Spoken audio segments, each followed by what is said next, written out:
Hello everyone.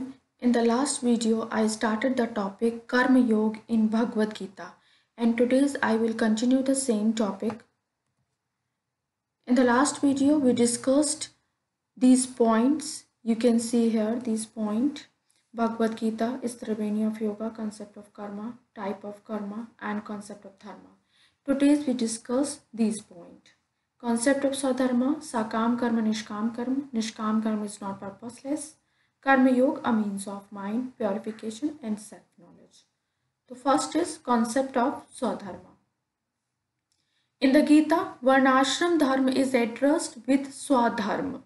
वर्णाश्रम धर्म, जैसा कि मैंने लास्ट वीडियो में भी बताया था, 4 प्रकार के जो वर्ण होते हैं, ब्राह्मण, क्षत्रिय, वैश्य, शूद्र, और उनका एक पर्टिकुलर एक्शन डिफाइन है, एक पर्टिकुलर नेचर और डीड डिफाइन है कि ब्राह्मण वर्ग का क्या काम है, क्षत्रिय वर्ग का क्या है।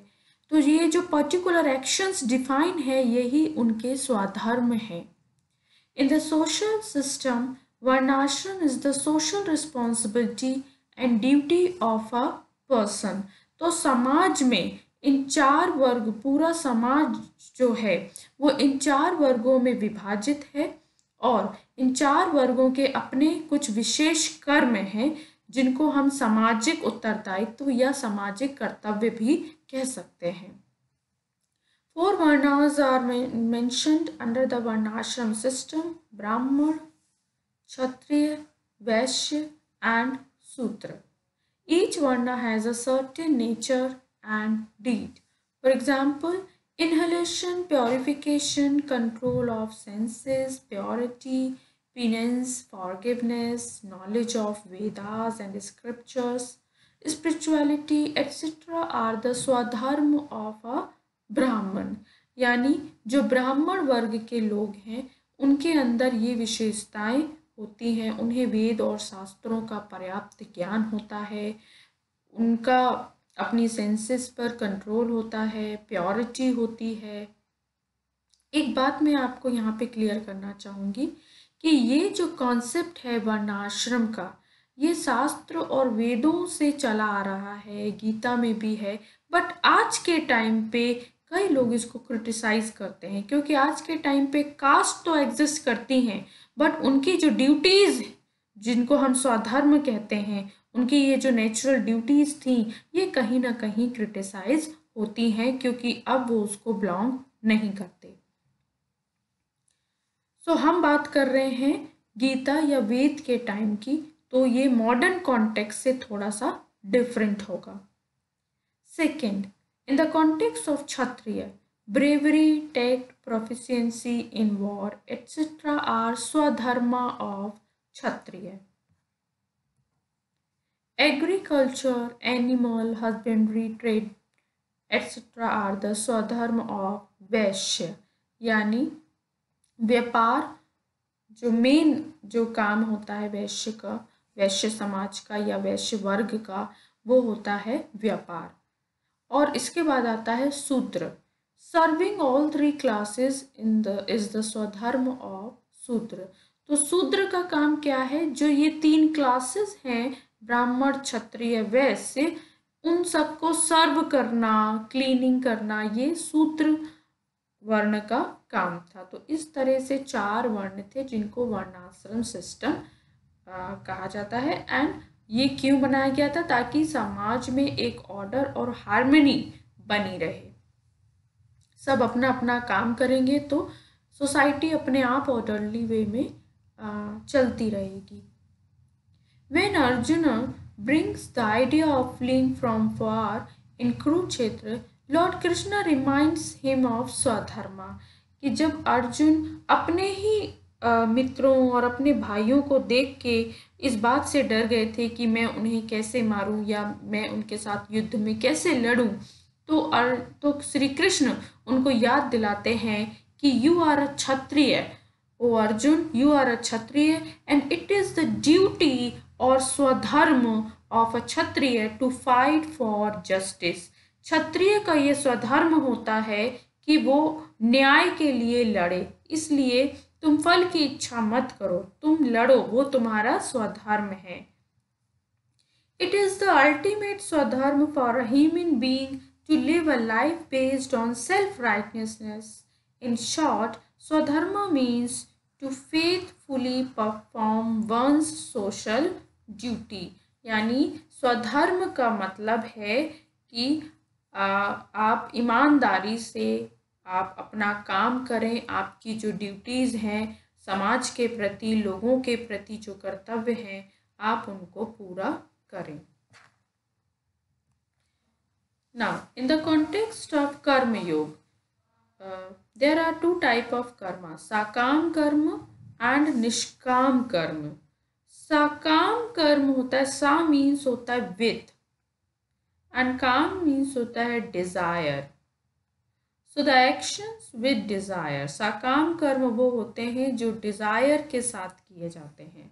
And निश मीन्स होता है, निश मीन्स होता है without, काम means desire.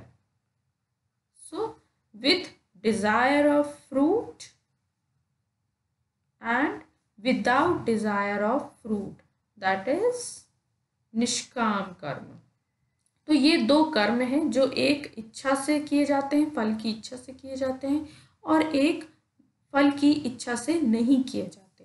So nishkam karma means to do actions without indulging in its fruit. This is a straightforward definition of nishkam karma, कि जो फल की चिंता किए बिना या फल में इच्छा रखे बिना जो कर्म करते हैं वो निष्काम कर्म कहलाते हैं.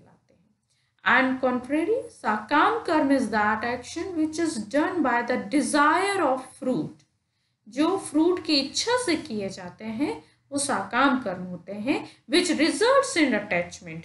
क्योंकि हम एक डिजायर रख रहे हैं तो हमें क्या होगा, हमें एक अटैचमेंट हो जाएगा और हमारी सोल कहीं ना कहीं बाइंड हो जाएगी. तो sakam karma are bondage, because when a person act with any desire, he must be present in the world for his enjoyment. Thus the cycle of birth and death goes on. क्या होता है, जब आप इच्छा रखते हैं तो आपको उस फल को भोगने के लिए इस दुनिया में होना ज़रूरी होता है, और आप फिर जन्म और मरण के चक्कर में बार बार फंसते रहते हैं. क्योंकि आपने इच्छा की है, डिज़ायर की है, तो आपका इस दुनिया में होना या आप नेक्स्ट बर्थ लेना, वहाँ पे आप बंध जाते हैं, बंधन बन जाता है. इसलिए साकाम कर्म क्या करते हैं, वो सोल को बाइंड करते हैं, जबकि निष्काम कर्म सोल को बाइंड नहीं करते, क्योंकि हम उनके लिए कोई डिजायर नहीं रखे हुए, हमारे अंदर कोई अटैचमेंट नहीं है. The first duty is to do action and we are doing action, that's it. This is nishkam karma. Do not bind the soul. There are some important points. First, in the Bhagavad Gita, there was no preaching about akarma. अकर्म means होता है कर्म नहीं करना. वो कहते हैं कि गीता में कहीं भी ये उपदेश नहीं दिया गया कि आपको कर्म ही नहीं करना है. आपको हमेशा उपदेश दिया गया है the renunciation of fruits of Karma, only not to karma. This is the main and the very important point mentioned in the Bhagavad Gita. Abandonment of action is not possible for people. आप कर्म को त्याग ही नहीं सकते, क्योंकि वो एक चुनाव रहित प्रक्रिया है. वो आपके लिए ऑप्शन में नहीं है कि आप कर्म करें या ना करें. कर्म तो आपको करना ही करना है. यहाँ समस्या क्या है, कर्म से या कर्म फल से जो हमारी इच्छा है, जो अटैचमेंट है, वो समस्याग्रस्त है. क्यों? क्योंकि हमारा कर्म फल में, द फ्रूट ऑफ एक्शन में कोई कंट्रोल नहीं है. हम अपना इच्छित फल कभी नहीं चाहते. हम सिर्फ इच्छित एक्शन कर सकते हैं कि हाँ ये एक्शन करना है, उस एक्शन में मेरा कंट्रोल है, लेकिन उस एक्शन का क्या रिजल्ट होगा इस पे मेरा कभी कोई कंट्रोल नहीं हो सकता. So the duty of a person is only to perform karma. One should not be concerned about the result of karma. In Bhagavad Gita, it is called karma kaushal. यानी ये जो आप निष्काम कर्म करते हैं, भगवत गीता में उसे कर्म कौशल कहा गया है। ये आपकी कौशलता है, ये आपकी एक सामर्थ्य है कि आप बिना फल की चिंता किए कर्म कर रहे हैं, आप उसमें कौशल रहें।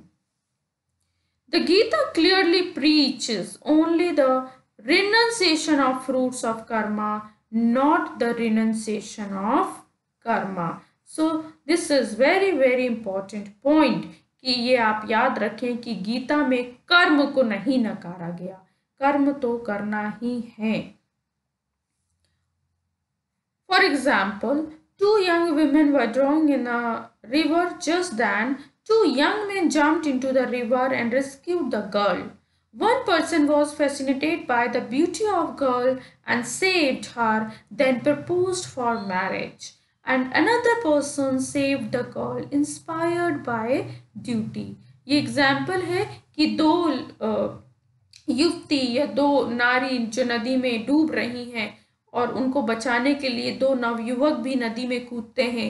अब एक नवयुवक क्या है, वो इस इच्छा से कूद रहा है कि वो जो नारी है वो बहुत सुंदर है और वो उसे बचाता है और वो उससे शादी का प्रस्ताव रखता है, वो इस इच्छा से उसको बचा रहा है। दूसरा कूदता है और वो कहता है कि मेरा धर्म है उसको बचाना, मेरी कर्तव्य है उसको बचाना, तो वो उसको बचाता है, ये उसका इंटेंशन है। तो आप देखिए दोनों के कर्म एक हैं, लेकिन एक का कर्म उसकी सोल को बाउंड कर रहा है और एक का कर्म नहीं कर रहा है।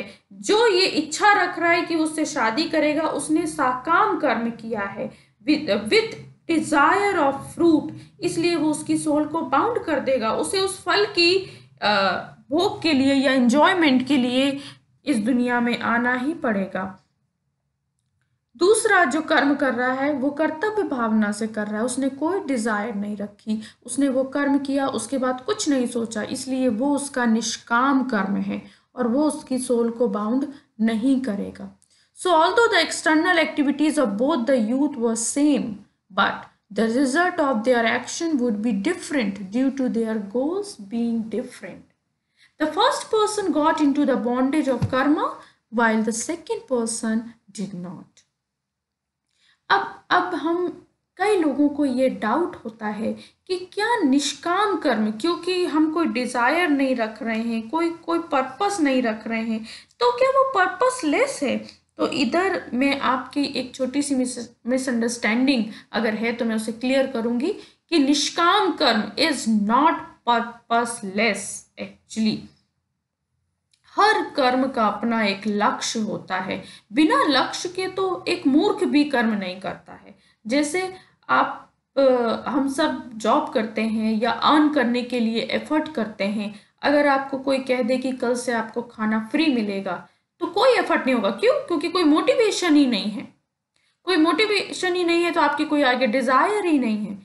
इस तरह से क्या होगा, निष्काम कर्म अगर आप कहें कि डिजायर नहीं है, कोई पर्पस नहीं है, तो ये कहना गलत होगा। तो nishkam karma is always described as a means for higher position. निष्काम कर्म का जो पर्पस है वो ये कि आप स्पिरिचुअलिटी के टॉप लेवल को या सुप्रीम लेवल को गेन करें। Gita holds that without purpose, even a foolish does not tend towards action. Therefore, the meaning of Nishkam Karma is not like that karma should be devoid of purpose. कि ऐसा नहीं है कि आपके कर्म का कोई लक्ष्य ही नहीं है या कोई गोल नहीं है। The purpose of Nishkam Karma is spiritual growth of the person. अब now another point is that कि हम सब अगर निष्काम कर्म कर रहे हैं doesn't mean कि हमारा जो एम है वो ये है कि हमें ना अपनी स्पिरिचुअल ग्रोथ करनी है, इस वजह से हम निष्काम कर्म कर रहे हैं। नो, निष्काम कर्म करने से नेचुरली पर्सन की स्पिरिचुअल ग्रोथ होती है। वो ये पर्पस नहीं रखता कि हम स्पिरिचुअल ग्रोथ के लिए निष्काम कर रहे हैं। निष्काम कर्म करना ही अपने आप में स्पिरिचुअल ग्रोथ है। तो and the second point is this purpose, spiritual growth is not temporary, this is not related to selfishness. ये किसी स्वार्थ से रिलेटेड नहीं है, ये आप किसी को दिखाने के लिए नहीं कर रहे हैं, ये आप नेचुरल अपनी स्व को पहचानने के लिए कर रहे हैं, अपनी प्योरिटी के लिए कर रहे हैं। So, Nishkam karma does not represent the end of all desire, but the idea of will of a divine being. क्योंकि हम गीता में पढ़ रहे हैं तो ये थोड़ा सा ईश्वर से या गॉड से जुड़ा है कि निष्काम कर्म में इच्छाओं का अंत नहीं होता, बल्कि जो इच्छाएं हैं वो ईश्वर को समर्पित हो जाती हैं कि हम जो भी काम कर रहे हैं हम ईश्वर की इच्छा से कर रहे हैं, हमारा अपना कोई स्वार्थ नहीं है।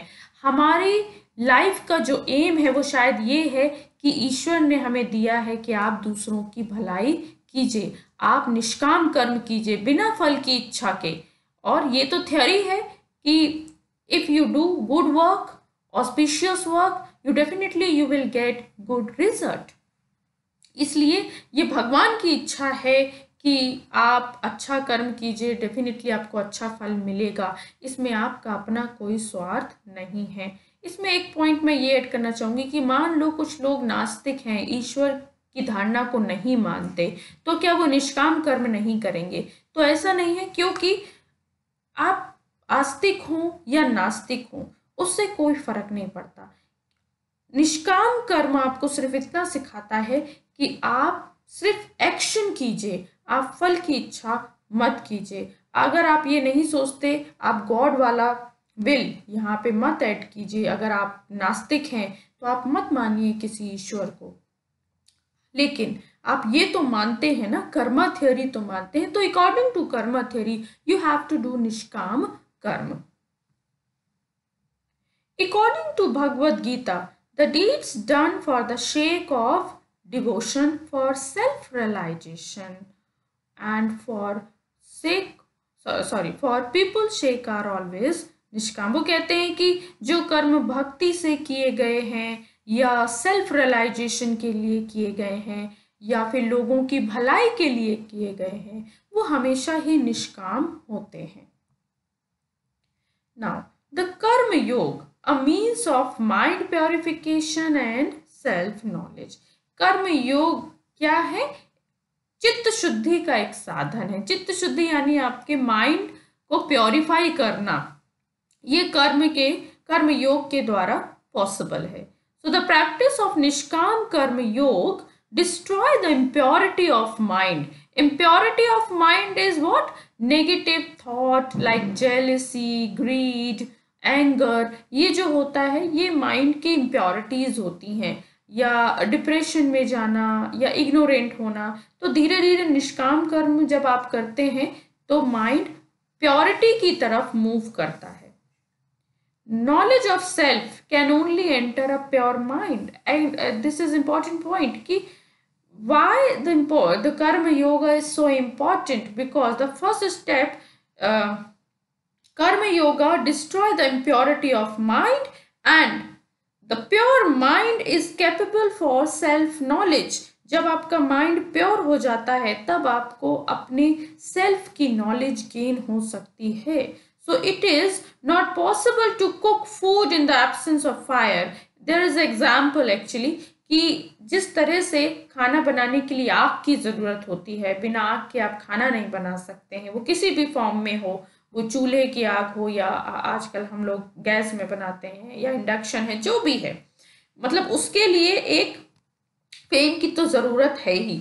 Similarly liberation is not possible in the absence of self knowledge. अगर आपको सेल्फ नॉलेज नहीं हुई तो आप मोक्ष भी नहीं मिलेगा। So there is a order. आपको सबसे पहले माइंड प्योरीफाई करना है, माइंड प्योरीफाई करोगे तो सेल्फ नॉलेज आएगी, and after gaining the self knowledge you can liberate.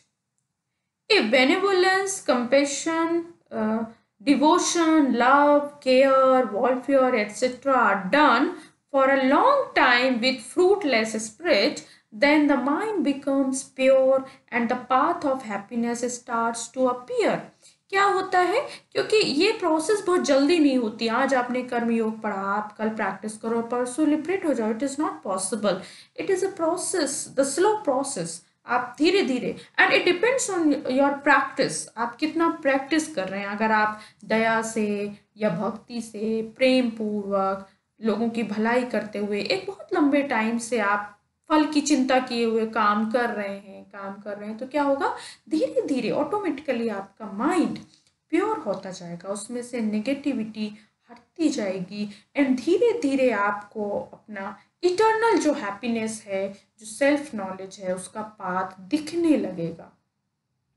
Eternal happiness is possible only after renouncing the desire of momentary happiness. जब तक हम momentary happiness में फंसे रहेंगे, it's like कि हम लोग को अगर पिज़्ज़ा अच्छा लगता है, पिज़्ज़ा खा लिया और खुश हो गए, that is momentary happiness. कुछ बहुत ड्रेस पसंद है, वो ड्रेस पहनने को मिल गया तो हम खुश हो गए, that is the example of momentary happiness. ये लंबे समय तक नहीं रहती हैं। आपको क्या करना है, आपको एफर्ट करना है किसके लिए, इटर्नल हैप्पीनेस के लिए, और वो आपके अंदर तभी आएगी जब आप इस मोमेंटरी हैप्पीनेस को पीछे छोड़ेंगे या फिर आप इनको रेनाउंस करोगे। Just as a person who is wearing dirty cloth does not hate the smell of dirty cloth, he does not feel sad for living in a bad place. In the same way, a man with a dirty mind does not experience the decline of his mind by sinful actions, improper thoughts. यहाँ पे एक example दिया है कि suppose एक person है जो हमेशा गंदे कपड़े पहनता है और उसकी आदत हो चुकी है, या फिर उसका काम है ऐसा कि उसको गंदे कपड़े पहनने पड़ते हैं, तो क्या हो जाएगा, तो उसको स्मेल आना बंद हो जाएगी, वो उस स्मेल का आदी हो चुका होगा, उसको हैबिट, जो उसकी हैबिट बन चुकी होगी उस स्मेल को बियर करने की, और उसे कभी बुरा नहीं लगेगा कि वो एक गंदे प्लेस पे रहता है। उसी तरह क्या हो जाएगा, जब आप अपने माइंड को प्योर करने का एफर्ट नहीं करेंगे तो धीरे धीरे माइंड में जो इम्प्योरिटी है आपको वो इम्प्योरिटी नहीं लगेगी, आप उसके आदी हो चुके होंगे, आप इम्प्रॉपर थॉट के, सिंफुल एक्शंस के आदी हो चुके होंगे, which is not good actually, क्योंकि आप फिर लाइफ में सक्सेस नहीं होंगे, आप ऑनेस्टली कुछ नहीं कर पाएंगे। क्यों? क्योंकि आपने गलत पाथ चूज कर लिया है। So the purity of mind is necessary.